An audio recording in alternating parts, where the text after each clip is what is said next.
William Augustus Bowles had been at the siege of Pensacola in the 1780s, and while the Revolutionary War was going on, and then he left. I think he was from somewhere up in the Northeast. I don't remember if it was New York or just where originally, and then he joined the Royal Americans and he was an ensign. Behind me are the ruins of Fort San Marcos de Apalache, which from 1799 to 1803 served as a sort of provisional capital for the state of Muscogee, which was the brainchild of William Augustus Bowles. This was a privateer, a pirate republic and a free state, which he hoped would be a confederation of all tribes in the southeast that could play off of European powers and form an alliance with Britain. Now, Bowles, when he was 13 or 14 years old, decided to join the Maryland Loyalist Battalion, and he was shipped off to Pensacola, where around this time he was stripped of his rank for insubordination and kicked off into the wilderness. However, in spite of being a white man, the Creek were allied with the British, and he married into a very prominent tribe. And basically, after a few years, they declared him a very loved person. He was very influential in their community, and he lived amongst them.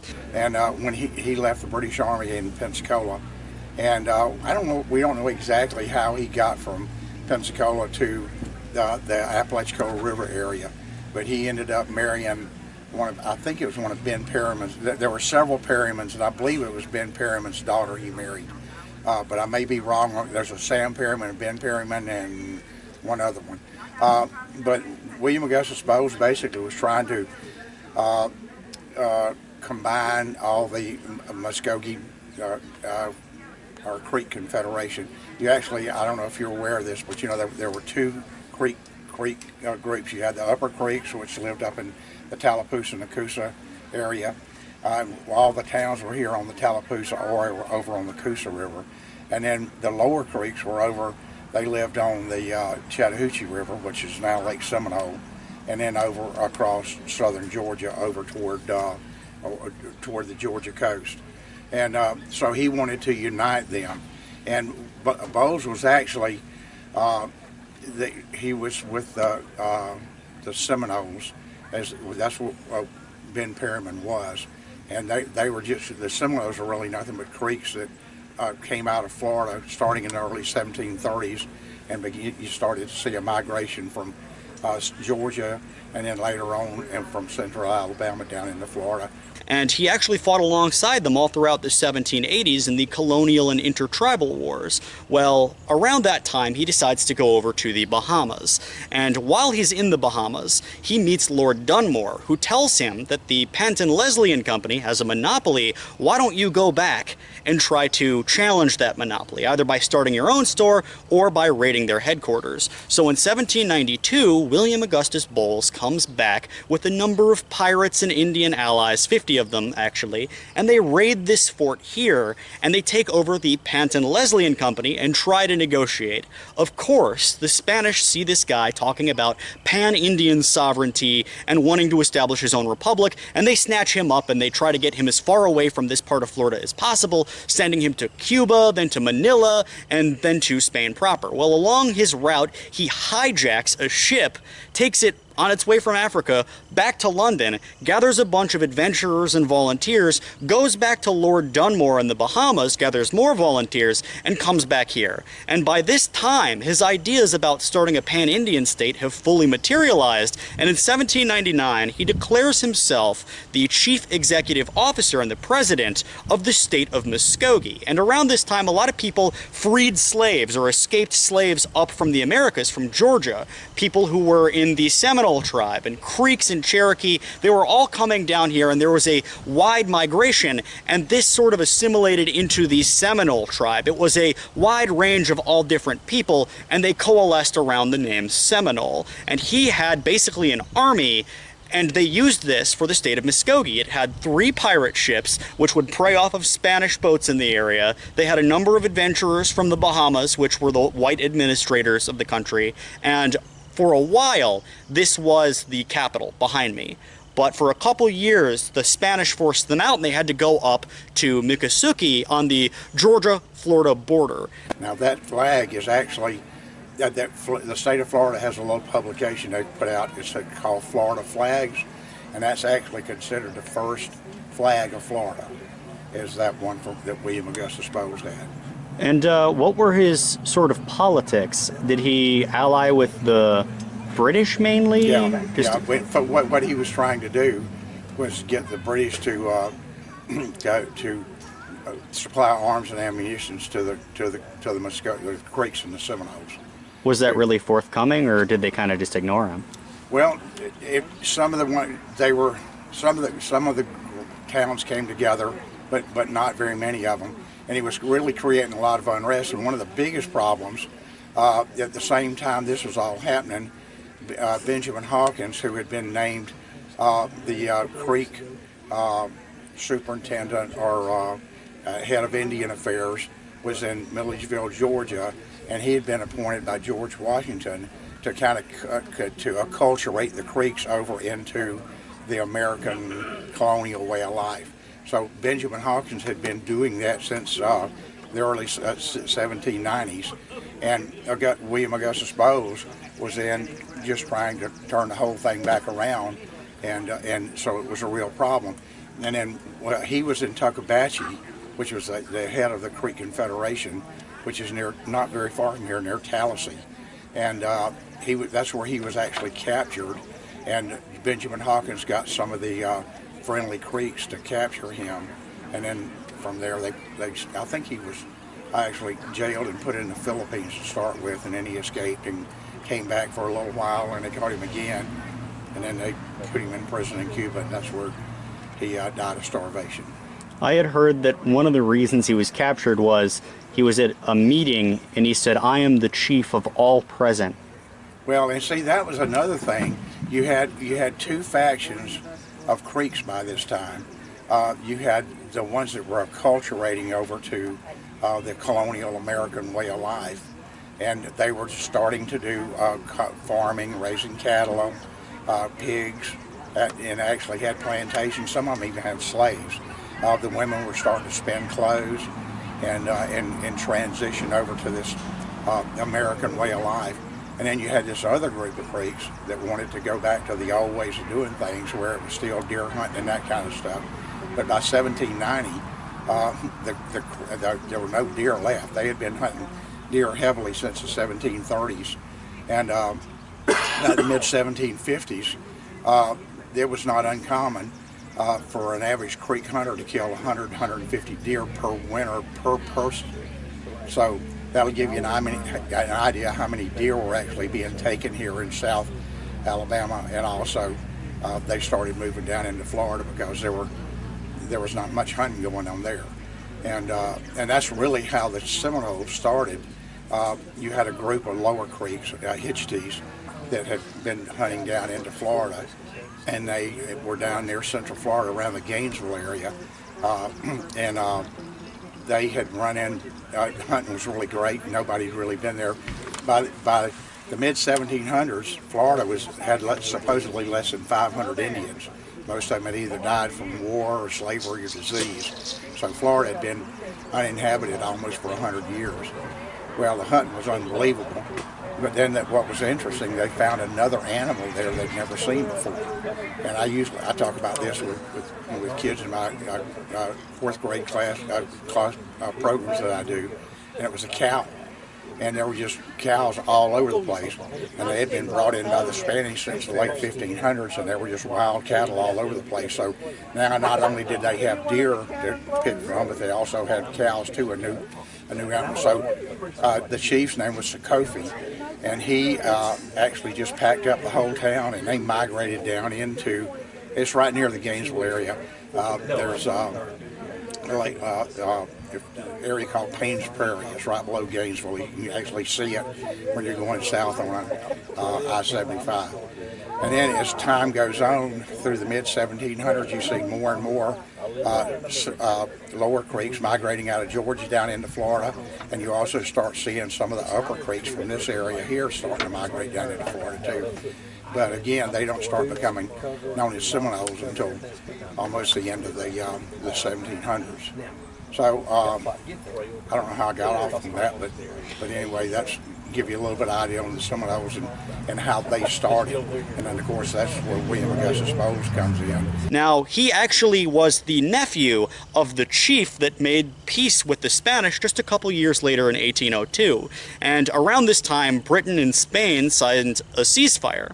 So there was no more need for military intervention, and Bowles, who had already put a hit out on the Indian agent that was chosen by George Washington, he found himself lacking any kind of support from the more rebellious elements within the tribe. So while there's all of this internal division, he says, "I declare myself chief of all present."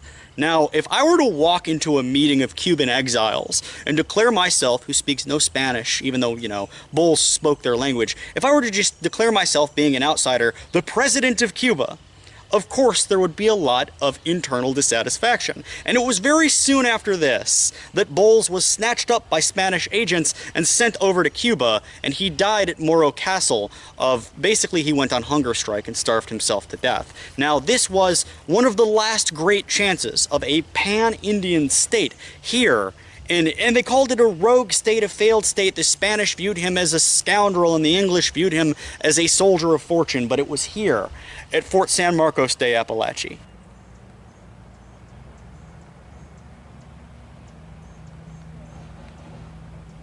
And where the rivers meet, the Spanish had their original fort, which was completed out of wood in 1679.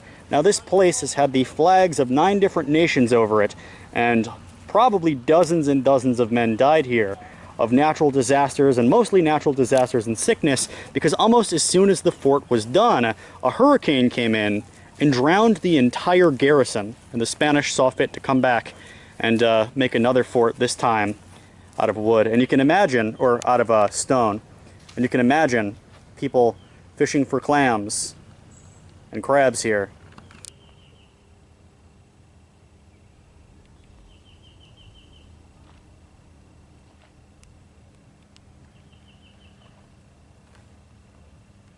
I was talking about the Friendly Creeks versus the other ones. Now, the other faction, that wanted to go back to the old ways of deer hunting, they became the Red Sticks.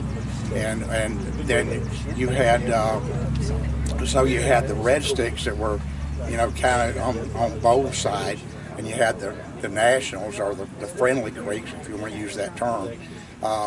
They were the ones that were really against what Bowles was trying to accomplish, and Benjamin Hawkins got them to basically kidnap Bowles and carry him off into jail, put him in jail, basically. And after Bowles died, Tecumseh came down and kind of rallied them. Bowles died, I think he died in 1805 or 6, I can't remember the exact date.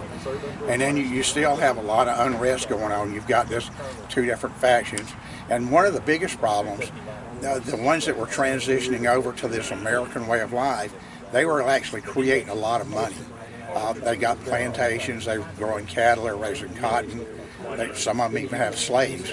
And then you got this other group that's trying to go back to the old ways of deer hunting, and there was no deer, so it's almost like the haves and the have-nots. And it keeps getting worse and worse. And then Tecumseh comes down in 1811, creates some more turmoil. And a lot of people say that's one of the things that helped start the Creek War. There's some conjecture one way and the other whether that really made a whole lot of difference or not.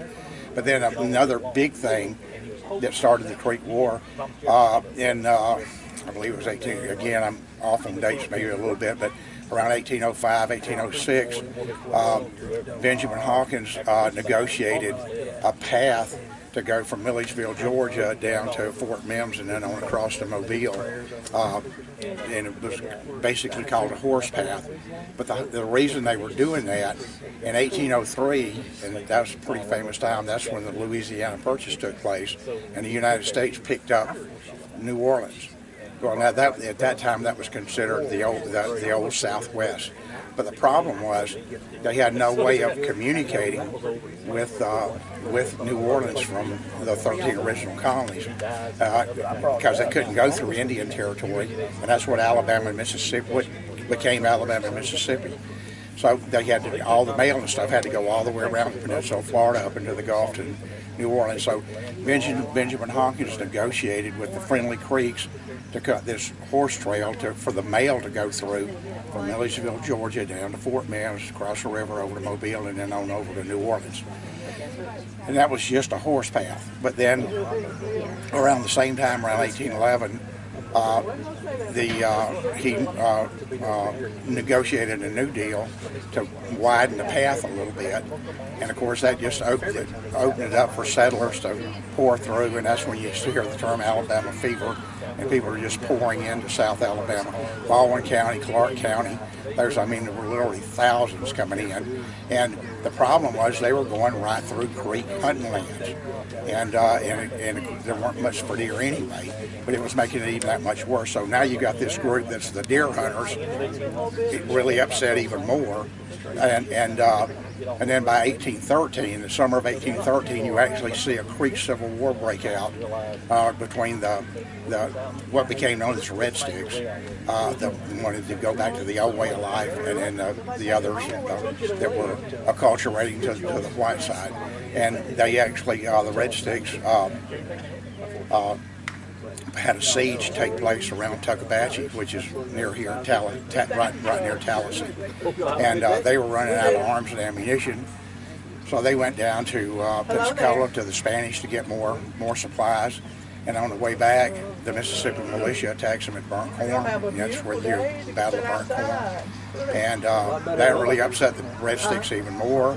A month later, they attacked Fort Mims over on the Alabama River, killed over 300 white settlers, slaves, and also mixed blood Indians that had intermarried down in that area, and that's where the Creek War really got started. Then you have Jackson coming down out of Tennessee, Claiborne came out of Mississippi, and another general out of Georgia, and they all started converging in this area here, and basically they would come in and wipe out a creek town and then go do another one, and that started in the fall of 1813, and by the spring of 1814 they had wiped out a lot of creek towns, and then they all came here. What was the remnants were left came here to Horseshoe Bend. That's where the last big battle took place, and after this battle the Creeks gave up, and that's in 1814 April over at near Wetumpka at Fort Jackson. Jackson had them sign the treaty to give up almost 23 million acres of land here in Alabama, and that was pretty much the end of it. But the interesting part is that most of the Red Sticks that weren't here or didn't get captured or killed, they migrated down into Florida. And they say there were around 1,500 of them, and they settled in the Panhandle of Florida. And just a few years later, you get into the First Seminole War in 1816-17, and then in 1835, the Second Seminole War starts, and in 1855, the Third Seminole War. So really it's just a continuation of wars from the Creek War here in 1813 all the way, and just moved from Alabama down into Florida. They declared independence and took up the capital in a residence called Muscogee. And Muscogee was a very, very powerful Native American village of Seminole people with hundreds and hundreds of warriors. And I'm heading now to the remnants of it. But basically, William Augustus Bowles was captured by the Spanish in I believe, 1803. And after he was captured, he was brought to Cuba, where he died several years later, because he was an existential threat to the Spanish Empire. He took their territory and declared war on them, and there were a number of battles, and he even had a privateer army, an army essentially of pirates stealing from the Spanish ships. He had his own military, although it was majority built up of the tribes fleeing the Americans from the north. It also had a huge number of freed slaves that were also coming down, and you had the formation of the Black Seminoles. So this was if America is a melting pot, this is a melting pot of all the people that America didn't want right off the bat.